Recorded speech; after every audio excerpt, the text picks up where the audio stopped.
Hi everyone, it's Jinx, and today I'm going to be doing an explanation on what pet dreaming is. If you've seen my most recent YouTube short, I was talking about, it was like a thing about my experiences as a pet dreamer, and not a lot of people have heard about that term. I think more people have heard about age regression and pet regression compared to age dreaming and pet dreaming. So I'm going to be explaining the difference between those. I'm actually both age and pet dreamer. I just didn't mention being an age dreamer in that video since it was centered around being pet dreamer specifically, but I am both age dreamer and a pet dreamer. So I'm going to be explaining the difference between these two. I have like note stuff on my computer, that's why there's a light on my face because my computer's on and it's off to the side. Anyways, but yeah, if you don't already know what age regression and pet regression is, it is a coping mechanism where you regress to a different mindset. For age regression, that would be regressing to the mindset of a child. What age you regress to depends on the person. I have a friend who's an age regressor. They regress to 4, I believe.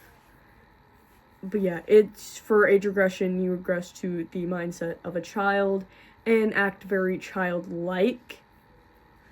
Your mind and body are basically that of a child's at this point, and you can't do most of the normal things that you would when you're not regressed.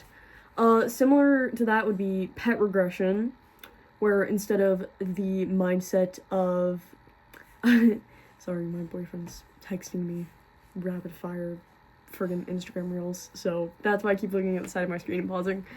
But yeah, similar to age regression is pet regression, where instead of the mindset of a child, it's the mindset of an animal. So basically the same thing, just instead of child, it's some sort of animal. So I'm not gonna go further and explain. I'm not gonna redo that explanation since, again, it's same thing, pretty much same thing, just instead of child mindset, it's animal mindset. Now to go into the whole thing with age dreaming and pet dreaming. So, if you saw that video, it said, but unlike pet regression, I don't just fully slip into the mindset, which is true. So I'm gonna go a bit more deep of that. So for pet dreaming, I'll go with pet dreaming first. You find comfort in, acting like some sort of animal, which for me is a dog. Or find comfort in animal things. I have some of my pet dreamer gear on right now, actually. As you can see, I have my tail, which is made myself, the ears, paws, collar with my name on it, and then this is like, a substitute for a pacifier since I can't get one, for reasons, because of my parents. So I have this alternative, which I got the idea from Pinterest, to make a little star and use as a pacifier. Because, yeah, it says dumb puppy on it. But yeah, that's some of, I find these comforting.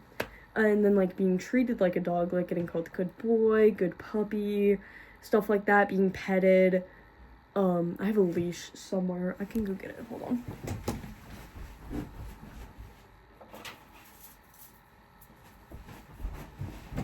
But yeah, I have a leash too, that I also made myself. It took so long.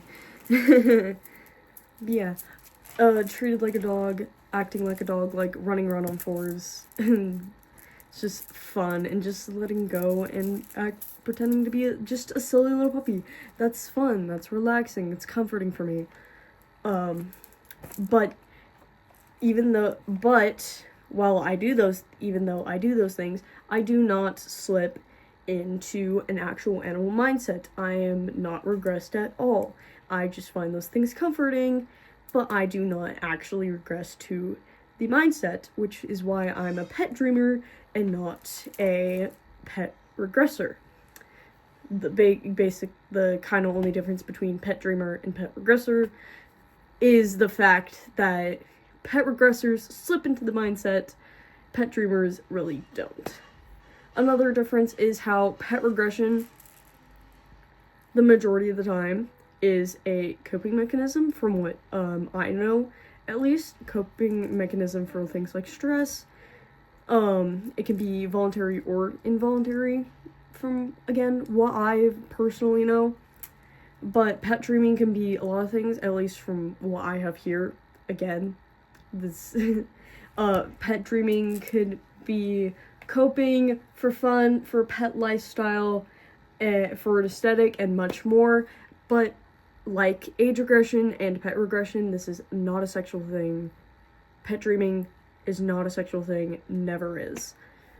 Same thing goes for age dreaming, which again is pretty much the same for pet dreaming, just instead of like animal related things, it's little things like watching kids shows, playing with toys, drinking out of like a sippy cup, pacifiers, and other like little kids things. Like, you find comfort in those, but you don't regress to the mindset.